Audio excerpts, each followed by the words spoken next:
Hello guys, അങ്ങനെ കാലങ്ങൾക്ക് ശേഷം ഞാനും എൻ്റെ അക്കൗണ്ടും മടിപിടിച്ച് പൊടിച്ച് കിടക്കുന്നതിൻ്റെ ഇടയിലാണ് എനിക്ക് ഇങ്ങനെ ഒരു ഓർഡർ കിട്ടുന്നത്. എൻ്റെ ബ്രദറിൻ്റെ ഫ്രണ്ടിൻ്റെ അടുത്ത് നിന്നുള്ള ഓർഡർ ആയിരുന്നു. അവർ ബ്രദർ ആൻഡ് സിസ്റ്ററിൻ്റെ മാരേജും നിക്കാഹും ആയിരുന്നു. അപ്പോൾ രണ്ടും കൂടി ഒറ്റ വീഡിയോയിൽ ഇൻക്ലൂഡ് ചെയ്തിട്ട് ഒരു സേവ് ദ ഡേറ്റ് സെറ്റ് ചെയ്യുക എന്നുള്ളതായിരുന്നു ടാസ്ക്.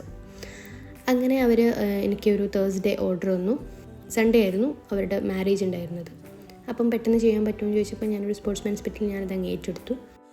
ഇതൊക്കെ എന്ത് കസ്റ്റമർ ലാവൻഡർ കളർ സജസ്റ്റ് ചെയ്തപ്പോൾ തന്നെ എൻ്റെ വീട്ടിലുള്ള ലാവൻഡർ കളർ ഫ്ലവേഴ്സ് വെച്ചിട്ട് ബാക്ക്ഗ്രൗണ്ടൊക്കെ സെറ്റ് ചെയ്യാമെന്ന് ഞാൻ പ്ലാൻ ഇട്ടു. ഞാൻ ഈ വീഡിയോ എടുക്കുന്നത്, ഈ വീഡിയോയിൽ നമ്മൾ സേവ് ദ ഡേറ്റ് ഒക്കെ ചെയ്യുമ്പോൾ ഒറ്റ വീഡിയോ മാത്രമേ നമ്മൾ കാണുന്നുള്ളൂ. ആ വീഡിയോൻ്റെ പിന്നിൽ എത്രത്തോളം സ്ട്രഗിളും അല്ലെങ്കിൽ എഫേർട്ടും ഉണ്ടെന്നൊന്നും നമുക്കറിയില്ലല്ലോ. അപ്പോൾ അതൊക്കെ ഒന്ന് എല്ലാവർക്കും കാണിക്കാം എന്നുള്ള രീതിയിലാണ് ഞാൻ ഈ വീഡിയോ എടുത്തത്. പക്ഷേ ഇതിൽ ഒരു കഥ കൂടി പറയേണ്ടി വരും എന്നുള്ളത് ഞാൻ ഒരിക്കലും എക്സ്പെക്റ്റ് ചെയ്തില്ല. പക്ഷേ ഒരു കണക്കിന് നന്നായി എന്ന് എനിക്ക് പിന്നെ തോന്നി കേട്ടോ. കഥയാണ്. അത് ഞാൻ ഈ വീഡിയോയിൽ പറയുന്നില്ല. സോ ആ കഥ എന്തെന്നറിയാൻ സ്റ്റേ ട്യൂൺഡ്.